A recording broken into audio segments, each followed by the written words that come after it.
hello guys আজি মই তোমালোকক কম যে ড্ৰিম 11 তোমালোকে অসমত কেনেকৈ খেলিবা মোৰ ভিডিও চাই বহুতে ড্ৰিম 11 অসমত খেলি আছে কিন্তু বহুতে খেলিব পৰা নাই আজিৰ এই ভিডিওটো যদি তোমালোকে কমপ্লিট চাই লোৱা তেনেহলে ড্ৰিম 11 অসমত 100% খেলিব পাৰিবা এতিয়া দেখিবলৈ পাৰিছা মোৰ কন্টেস্ট লগোৱা আছে টিম বনোৱা আছে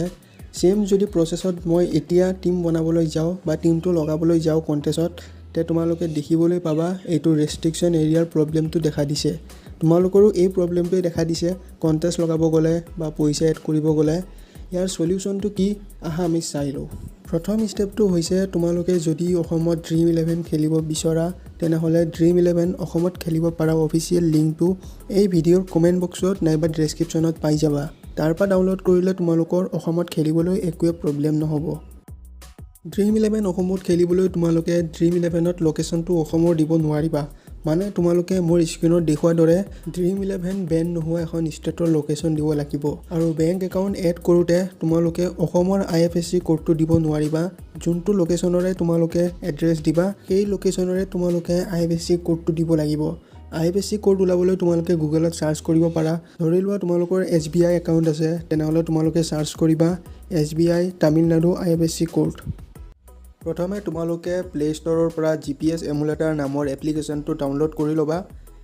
জিপিএছ এমুলেটৰ সাৰ্চ কৰাৰ পিছত তোমালোকে যোনটো এপ্লিকেশনে ওপৰত দেখাব সেই এপ্লিকেশনটো তোমালোকে ডাউনলোড কৰি লবা ডাউনলোড কৰি তোমালোকে এই এপ্লিকেশনটো সাইন ইন কৰি লবা এতিয়া তোমালোকে মোবাইল সেটিংছত যাবা মোবাইল সেটিংছত গৈ তোমালোকে সাৰ্চ কৰিবা এবাউট ফোন বুলি তোমালোকে ভাৰ্সন নামৰ অপচন এটা আহিব এই অপচনটো তোমালোকে ক্লিক কৰি দিবা ক্লিক কৰাৰ পাছত তোমালোকৰ এনেকুৱা বিল্ড নম্বৰ বুলি লিখা থাকিব তাত তোমালোকে 7-8 বাৰ নন ষ্টপ ক্লিক কৰিবা তাৰ পাছত তোমালোকে আকৌ বেক কৰিবা তাৰ পাছত আকৌ তোমালোকে সেটিংছতে সাৰ্চ কৰিবা সিলেক্ট মোক লোকেশন তাৰ পাছত তোমালোকে 3 নম্বৰ অপচনত আকৌ লিখা থাকিব সিলেক্ট মোক লোকেশন বুলি তাত তোমালোকে টিপি দিবা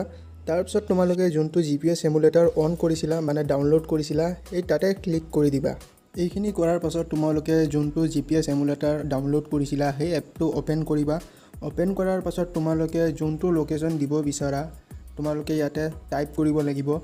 টাইপ কৰাৰ পাছত তোমালোকে দিল্লী জিহৰে লোকেশন দিব বিচাৰা মই তোমালোকক এক্সাম্পল দিল্লী দি পালে দেখাই আছো সাৰ্চ কৰাৰ লগে লগে তোমালোকক লোকেশনলৈ লৈ যাব লোকেশনত লৈকে লৈ যোৱাৰ লগে লগে তোমালোকে এই লোকেশন বাটনটোত ক্লিক কৰি দিবা এতিয়া তোমালোকে ড্ৰিম 11 আকৌ ওপেন কৰিবা ওপেন কৰাৰ পাছত তোমালোকে যেতিয়া আকৌ সেম মেচখনত যাবা তাৰ পাছত তোমালোকে যিকোনো এখন কন্টেস্টত যদি জয়েন কৰিম বুলি ভাবা তেতিয়া তোমালোকে দেখিবলৈ পাবা তোমালোকৰ একোৱে প্ৰবলেম নহব মানে তোমালোকৰ এড মানিৰ অপচনটো আহি গৈছে এতিয়া তোমালোকে ইয়াতে পইচা এড কৰিব পাৰা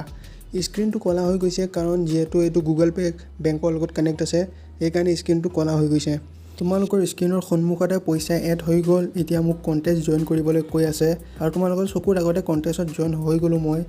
ভিডিওটোত প্ৰথমৰ পৰা যদি এতিয়ালৈকে চাই আছে ভালকে তে তোমালোকে 100% ড্ৰিম 11 অসমত খেলিব পাৰিবা মেইন কথা এটো যে তোমালোকে যদি ড্ৰিম 11 অসমত খেলিম বুলি ভাবিছা তেনেহলে